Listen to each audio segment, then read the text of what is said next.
Governor Gavin Newsom on the tarmac at LAX to greet President Trump before his tour of the fire-ravaged Palisades. The two appearing to set aside their bitter divisions in the interest of helping the thousands of fire victims who have lost everything. Most importantly, thank you for being here. It means a great deal to all of us, and not just the folks in Palisades, the folks in Altadena that were devastated. We're going to need your support. We're going to need your help. You were there for us during COVID.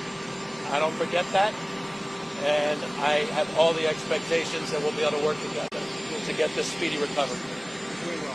We're going to get it done. Trump left LAX in Marine One to survey the devastation in the Palisades from the air. Then on the ground, the president met with families whose homes had burned. The emotions of what happened still so raw. The experience clearly moved President Trump. You can realize how rough it is, how devastating it is until you see it. I didn't realize, I saw a lot of bad things on television, but the extent of it, the size of it, we flew over it in a helicopter. We flew to a few of the areas, and it is devastation. It's incredible. It's really an incineration. Trump began the day in Asheville, North Carolina, where he promised federal help for the area ravaged by a hurricane 4 months ago.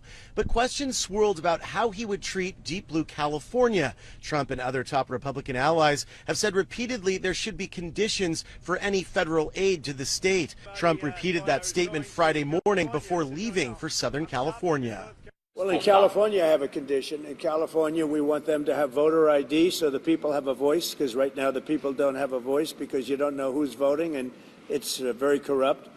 And we also want them to release the water. After thanking firefighters for their heroic work, Trump sat for a roundtable with LA Mayor Karen Bass and members of Congress from both parties. Trump did not appear to push holding back federal aid here in California until conditions were met, though he did continue to make the false claim that a so-called water release from Northern California could have prevented the horrific fire disaster, which experts say is not true. Trump also suggested FEMA should be overhauled or even possibly dismantled. FEMA is a very expensive, in my opinion, mostly failed situation. We had great people, we did some good jobs, but each state should take care of their problem and get money from the federal government. It would be so much better, so much more efficient. There was also this tense exchange between the president and LA Mayor Karen Bass over allowing people back to their homes in the burn areas. We are going to move as fast as we can, but we want you to be safe, and we want you to be back in your homes